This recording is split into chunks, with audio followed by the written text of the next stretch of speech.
Hey guys, welcome to this week's podcast episode. And I've got a fantastic guest for you today, Carly Pepin. She's a speaker, consultant, and she specializes on human behavior. And that's the most fascinating area that I'm love studying is why people do what they do, why is there billionaires, and why is there such a dichotomy.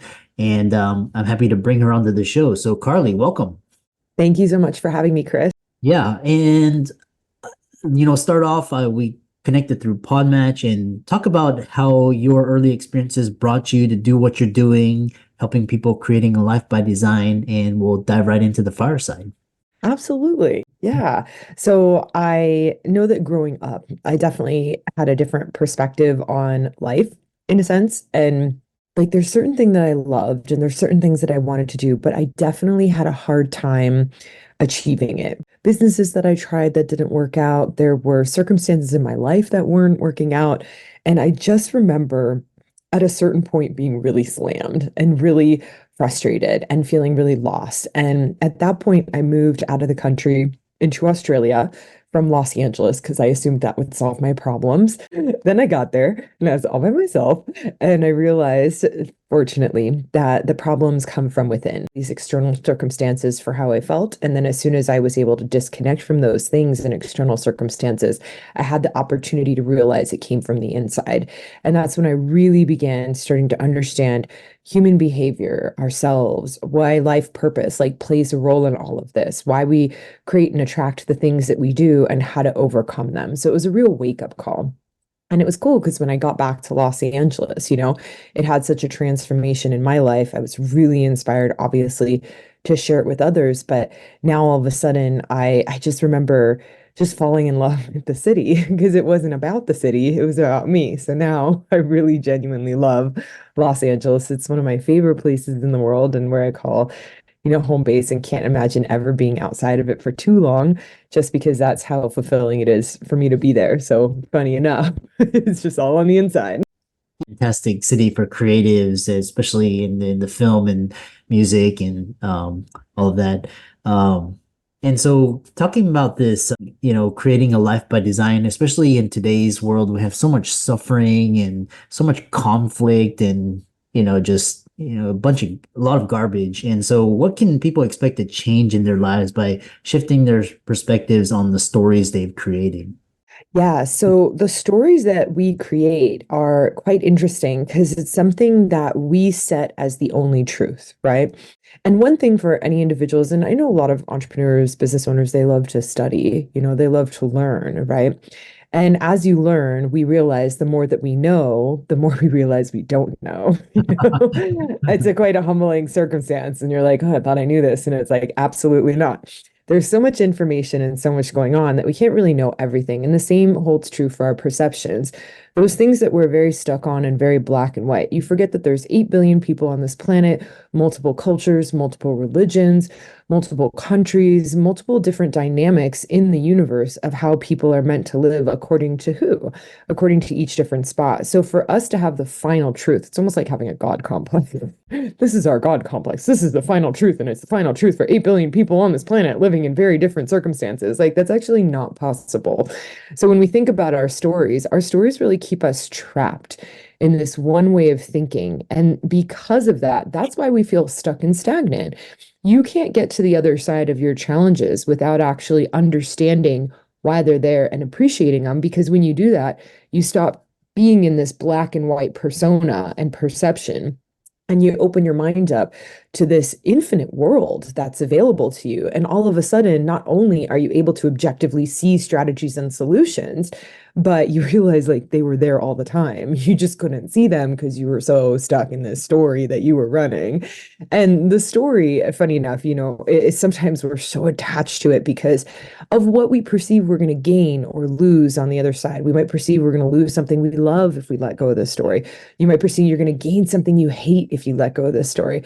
But the reality is that story is the very thing that's holding you back from moving forward. And so, really understanding how to catch our own stories, see our own stories, self reflect on what that looks like. It takes time, it takes energy, and it takes a lot of practice. But in the long run, it really is impactful because the more that we let go of these personas and these perceptions of what we should be and embrace more of who we authentically are, the more we give ourselves permission to move forward, like genuinely just move forward.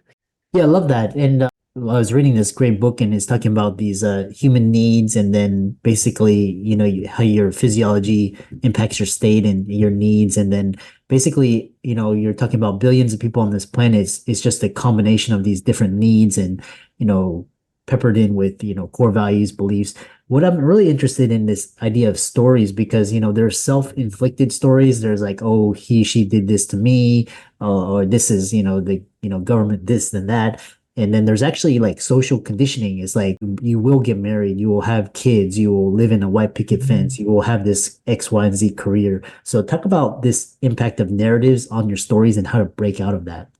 Yeah, so with our stories, like whenever you're blaming something on the outside, right? Take no credit, take no blame, just keep focused on your chief aim. Beautiful BJ Palmer chiropractor, brilliant. So when we start to give blame to something on the outside, you're actually not seeing your contribution and creation of it. I remember working with an individual who had theft within the company, right? Millions of dollars, right? Millions of dollars of theft within the company. Very frustrated, very angry. Now, the interesting dynamic is there's a lot of blame on this person's bad, this person's wrong. And it's like, well, let's actually take some responsibility and see how that happens. Let's reflect on why you created it. This individual's life purpose is not retiring. Like they're in it to win it and change the dynamic of an entire culture and empower individuals. It's inspiring. It's inspiring. I don't ever want that person to walk away from that. Like it's just so inspiring. And when they talk about it, it opens their heart. They're grateful for that component. And that's why they started the company. They decided to retire. And when they chose to retire, what winds up occurring is that they step out of the business. And as they step out of the business, guess what happens? Chaos ensues. And when the chaos ensues, these things start to slip through the cracks to a greater degree. So is it really this other person's fault that stole, or are you so disconnected from your own vision and mission that you allowed this to happen because you walked away and you stopped doing what you love because you subordinated to the idea that you needed to retire, even though that wasn't your vision, wasn't your mission, right? Beautiful part is that individual who stole that money got that person back on track, got that person back in the company, and got that person back to making a difference. And trust me, sometimes people think, oh, I'd rather just sit on a beach and smoke cigars and drink all day. Would you really? Imagine what that feels like every day to not make a contribution and do nothing with your life. That sounds like a nightmare to me. Like, that's just a nightmare to just sit there and wake up every day and have nothing to live for except for a drink, a cigar, and a view.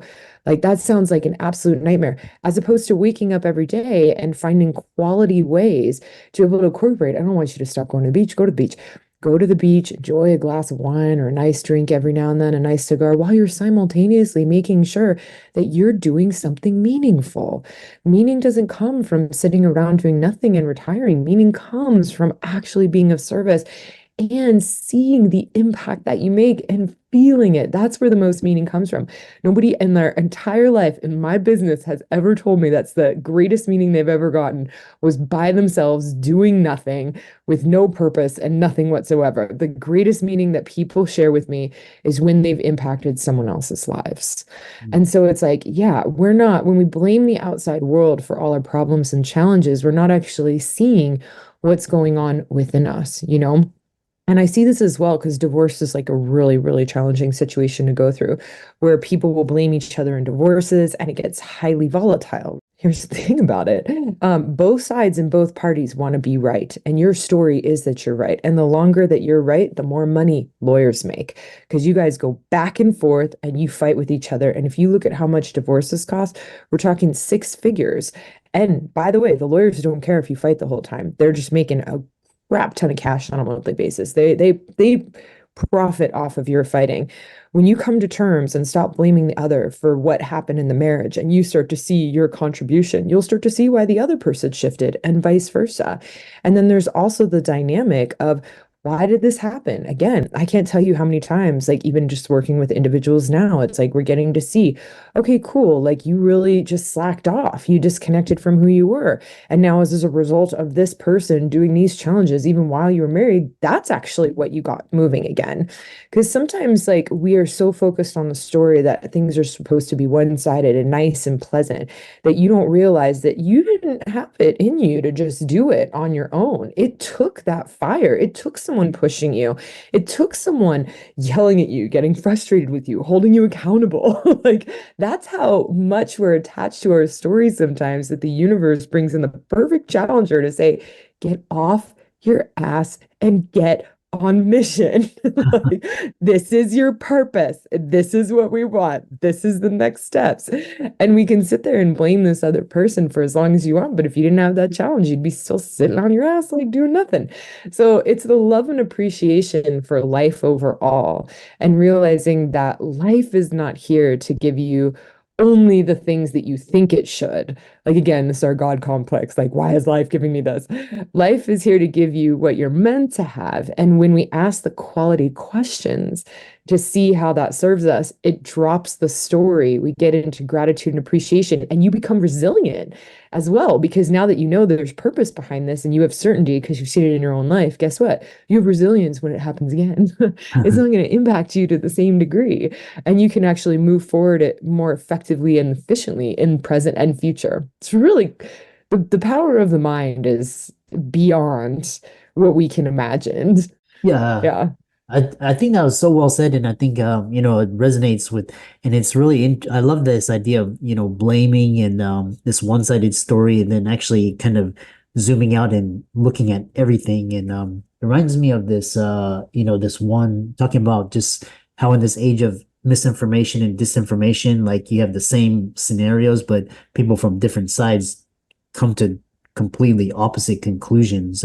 So it's good to have a check on your stories. I love that. So how can people, let's say they get in their head and they're all these stories and all this, how can they check themselves and get out of that and say, get out of this, this is not empowering, find a different story. Beautiful language that we can pay attention to. So, always and never, right? That's a very black and white perception. When you say this person is always this way or never this way, always and never, because some of you guys are probably like, well, they are always that way, Carly, or they're never that way. Is that this person's alive for 24 hours a day, 7 days a week. And they're also sleeping during that time period. And I bet you they don't always or never do what you're labeling, even in their sleep. And you're not around 24 hours a day, 7 days a week. So how could you even put that on them, right? Direct indicator when we're saying that we have a story and we've labeled an individual or even ourselves a specific way. So if you're saying, I always do this and I never do this, you're labeling yourself a specific way. Now, sometimes people think, well, it's only the bad that we need to pay attention to, the perceived negative, right? When we think about that, we always are never someone on something that we label as negative. But what about the things that we label as positive? That also is a story you've told yourself. Every individual on this planet has both sides. Chris, I bet you, and I have certainty, if I'm supporting you on this podcast right now, you're going to support me right back because I am feeding your life purpose and I'm fulfilling what's important to you. But if I'm going off on a tangent and freaking out and doing all sorts of weird things and brushing my teeth and like, I don't know, like just crazy stuff, right? Like crazy stuff and insulting you, what are you going to do? You're going to get challenged. You're going to get frustrated. You're going to get angry. You're going to get pissed off at me. You're going to disconnect and you're going to get me out of your life. And I don't expect you to be only positive because if I'm doing that, like, please do that. That's highly disrespectful for you and your purpose. Like, get rid of me.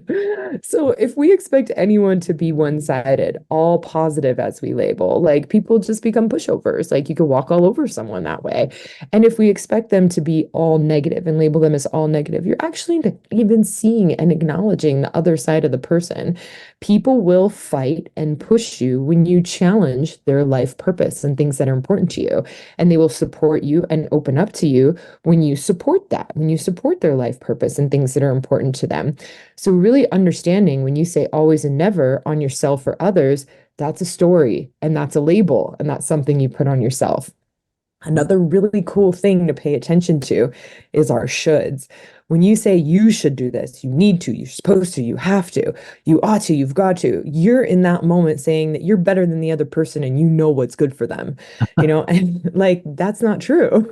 That's why when you should someone, if someone's very disempowered in that moment, they'll listen to you and they'll follow it, but it's not going to last for long. The human condition and the human nature is meant to overcome that.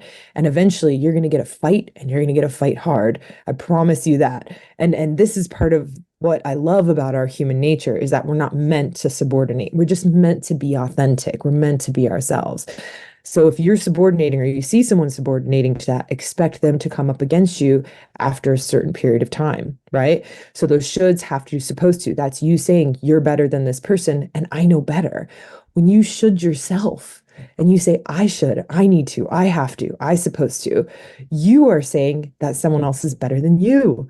You've now said and made them an authority in your life. You have a story that someone out there that you've compared yourself to knows better than you in your own life. It is your life. If we compared the person you're comparing yourself to you, I guarantee you the background, the education, the diversity of the experiences you have are so different. How on earth do you have certainty that that person knows better for you in your life?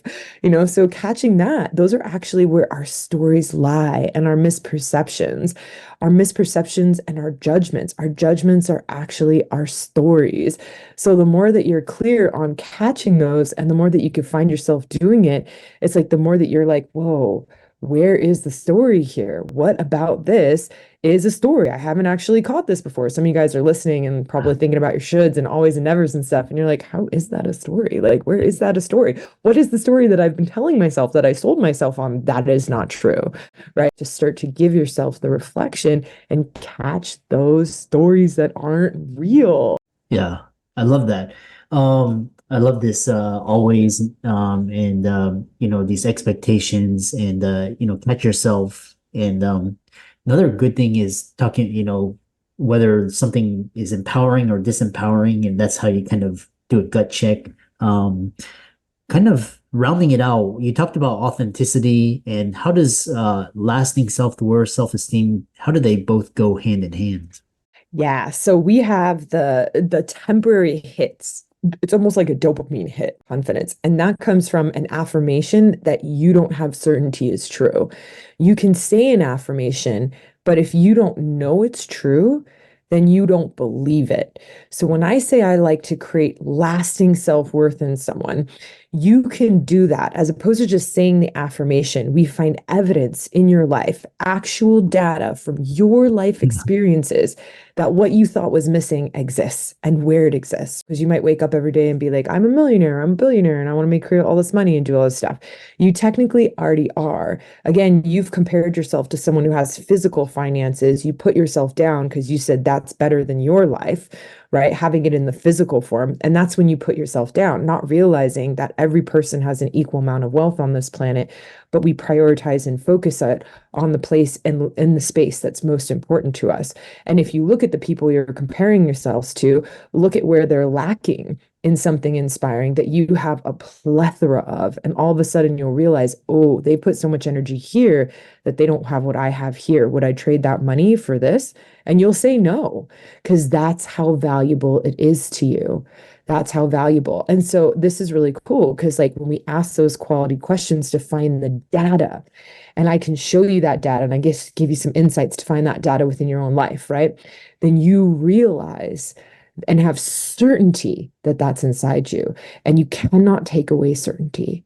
Certainty will far exceed anyone else's doubt. Someone can come up against you and butt up against you and say XYZ and tell you to should, supposed to. But when you've seen it in your life through the actual data, you have certainty. And someone can tell you what you should do. And all of a sudden, all that certainty from all that work we did comes up and says, actually, no, my life doesn't demonstrate that. Appreciate your opinion, but I'm going to do me.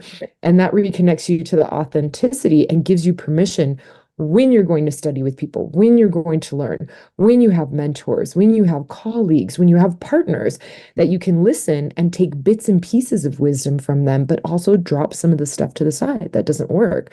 And then you're also more balanced internally. And you can actually utilize the information that's coming to you to a greater degree with more wisdom. Yeah. Yeah. Yeah, I love that. How can people follow you, contact you, check out your work, reach out to you, etc.? Website, which is carlypepin.com. That's the best place to go. And then there's contact information and then every social media platform that you would like to connect to, but I'm not on all of them because it's a lot. There's so many now. Yeah. So just pick the most popular ones. Yeah. I really enjoyed this conversation. And for the audience out there, be sure to give Carly a like and follow on all of her socials. These will be in the links and show notes. Check out her website, work with her. And with that, thanks so much for coming on. Thank you so much for having me.